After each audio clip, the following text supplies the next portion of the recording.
Arresting nearly 50 protesters outside of a federal building in Minneapolis as Homeland Security warns of escalating attacks on ICE agents. The senior correspondent, Steve Harrigan, live in Minneapolis with the latest from there. Steve.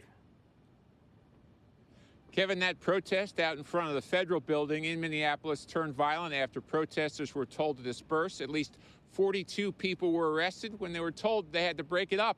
Many began throwing bottles and ice at the federal agents. At least one agent wounded, one patrol car smashed up, one protester arrested for assault. In the meantime here, these daily protests are really taking a toll on the local economy, especially small businesses and restaurants having a hard time. Local entrepreneurs trying to encourage people to buy local, many saying that this is worse for businesses than even COVID was. My co-founder and I stopped by a restaurant on our street and ended up filling to-go orders for them because more than 50% of his staff is gone.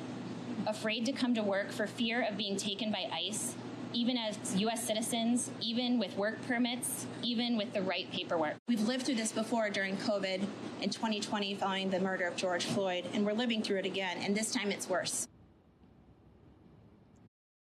So what's going on now is people are being arrested as the protests in Minneapolis are turning violent, and just listen to her statement. She was saying that people are scared to come to work even if they have the right documents and right paperwork. And I'm just so confused by that, because if you have all your supporting documents and everything that you need to be in the country legally, and what are you afraid of?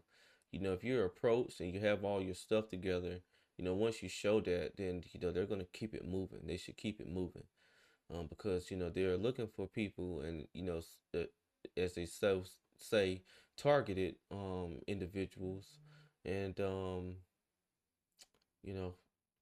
they're basically trying to blame this as far as why their local economy is starting to suffer, which I think has more to do with people choosing to protest and not earn wages to where they can be able to come into your shops and stuff like that, with said earned wages, and spend within your small businesses. So it's just one of those things, man. It's just going to definitely cripple Minneapolis's economy, and even with all these protests, I just don't even understand that, why people think that this is going to get the ICE agents to leave. It's not. It's going to bring in more ICE agents or even more federal agencies into your area, to try to help combat the numbers